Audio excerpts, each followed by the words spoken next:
जय श्री कृष्ण। युधिष्ठिर बोले, ज्येष्ठ शुक्ल पक्ष की निर्जला एकादशी का महात्म मैंने सुन लिया। आषाढ़ कृष्ण एकादशी का क्या नाम है, हे मधुसूदन, कृपा करके मुझसे कहिए। श्री कृष्ण बोले, हे राजन, व्रतों में उत्तम व्रत मैं तुमसे कहता हूँ। आषाढ़ के कृष्ण पक्ष की योगिनी एकादशी का व्रत सब पापों को दूर करने वाला है और भक्ति और मुक्ति को देने वाला है। पुराणों में लिखी हुई उसकी पाप नाशनी कथा को मैं वर्णन करता हूँ। अलकापुरी का राजा कुबेर शिवजी का पूजन किया करता था।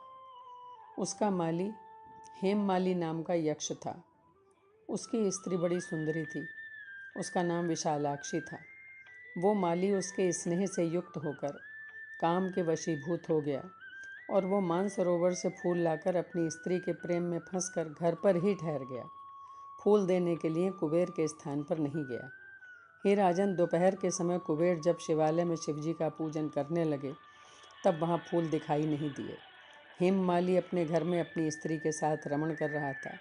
विलंब के कारण कुपित होकर कुबेर ने कहा कि हे यक्षों, दुष्ट हेममाली क्यों नहीं आया है, इसका निश्चय करो। वो बोले, महाराज, वो स्त्री का प्रेमी अपने घर पर स्त्री के साथ क्रीड़ा कर रहा है। ये सुनकर कुबेर बड़ा क्रोधित हो गया। शीघ्रता से हेममाली को बुलवाया। देर हो जाने के कारण वो माली भी भय से व्याकुल होकर आ गया। कुबेर को नमस्कार करके सामने खड़ा हो गया।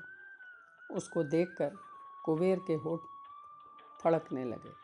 कुपित होकर कुबेर ने कहा कि अरे पापी, दुष्ट, दुराचारी, तूने देवता का अपराध किया है, इसलिए तेरे शरीर में श्वेत कुष्ठ हो जाए और तू स्त्री से सदा वियोगी रहे और इस स्थान से गिरकर नीच गति को प्राप्त हो। कुबेर के इस प्रकार कहने पर वो उस स्थान से गिर गया और श्वेत कुष्ठ से पीड़ित होकर बहुत दुखी हुआ। सफ़ेद कोढ़ हो गया उसको। ऐसे भयंकर वन में गया जहाँ अन्न और जल कहीं नहीं मिलता था, किंतु शिवजी की पूजा के प्रभाव से उसकी स्मरण शक्ति बनी रही। पाप युक्त होने पर भी पहले कर्म का स्मरण बना रहा। भ्रमण करता हुआ हिमालय पर्वत पर चला गया। वहाँ पर तपस्वी मार्कंडेय मुनीश्वर का दर्शन किया और प्रणाम किया। परोपकारी मुनीश्वर ने उसको कुष्ठी देखकर कहा कि भाई, ये तुम्हारे कुष्ठ कैसे हो गया। मार्कंडेय जी के कहने पर हेममाली ने बताया कि मैं कुबेर का सेवक हूँ, हेममाली मेरा नाम है। नित्य मानसरोवर से फूल लाकर शिवजी पूजन के समय कुबेर को देता था। एक दिन मुझको देर हो गई क्योंकि काम के वशीभूत होकर मैं स्त्री के साथ विषय भोग में लगा रहा। हे मुनि, तब कुबेर ने कुपित होकर मुझे श्राप दे दिया। उसी से मेरे शरीर में कुष्ठ हो गया है और स्त्री से वियोग हो गया। इसलिए हे मुनि श्रेष्ठ, मुझ पापी को उपदेश दीजिए, क्या करूं? मार्कंडेय जी ने कहा, तूने सत्य कहा, झूठ नहीं बोला, इसलिए मैं शुभ फल देने वाले व्रत का उपदेश करूंगा। तू आषाढ़ के कृष्ण पक्ष की योगिनी नाम की एकादशी का व्रत कर। इस व्रत के प्रभाव से निश्चय करके तेरे ये सब कष्ट दूर हो जाएंगे।